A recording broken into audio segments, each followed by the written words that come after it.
Vêtu d'un manteau de protection contre la chaleur, avec capuche et visière, Sergueï plonge son regard dans un flux orange incandescent de métal liquide, dans l'acierie de Zaporizhzhal, à Zaporijia, dans le sud de l'Ukraine.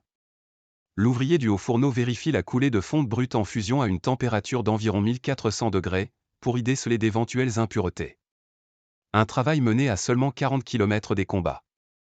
Depuis l'invasion russe, l'industrie métallurgique ukrainienne, située principalement dans des régions près de la ligne de front, a perdu des usines, du personnel, des fournisseurs et l'accès à des centres d'exportation vitaux.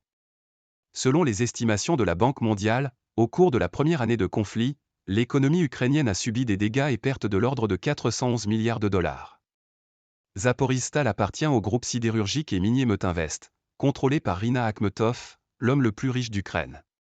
Nous avons une tâche fondamentale, sauver l'entreprise, sauver nos actifs, survivre, déclare à l'AFP Oleksandr Mironenko, chef d'exploitation de Metinvest. Les aciéries telles que Zaporizhzhal sont essentielles à l'économie ukrainienne, et le maintien de la production, même à des niveaux inférieurs, témoigne de la résilience du secteur. L'usine de Zaporizhzhal est un réseau tentaculaire de tuyaux, de routes, de voies ferrées et d'entrepôts. Dans un bâtiment, un panneau datant de l'ère soviétique annonce les records de production.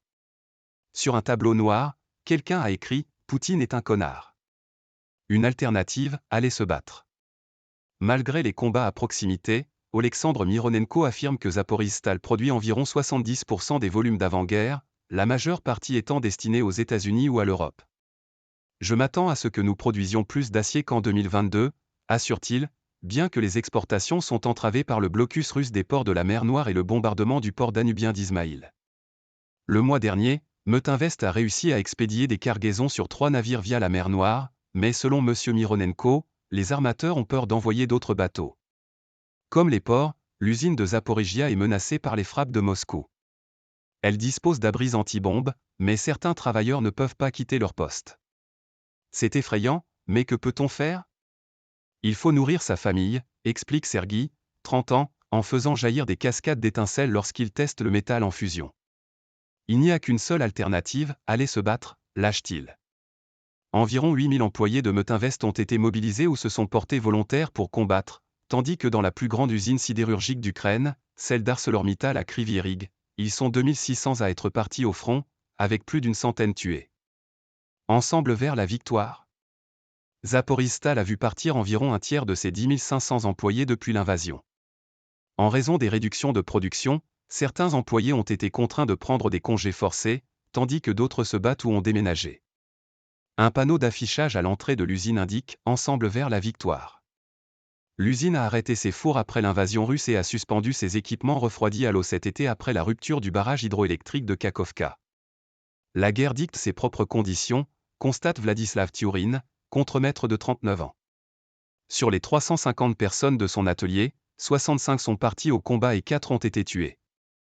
Un employé et 3 personnes ont été blessées en décembre dernier quand des missiles russes ont touché le territoire de l'usine. Quand les sirènes d'alerte aérienne se mêlent au grondement des machines, nous avons peur, avoue-t-il. Vitali, un autre contremaître de 33 ans, raconte qu'une semaine auparavant, les forces russes ont bombardé la région avec des roquettes et des drones. Nous sommes restés assis jusqu'à 9 h du matin dans un abri anti-atomique. Les drones volaient et les roquettes aussi, dit-il.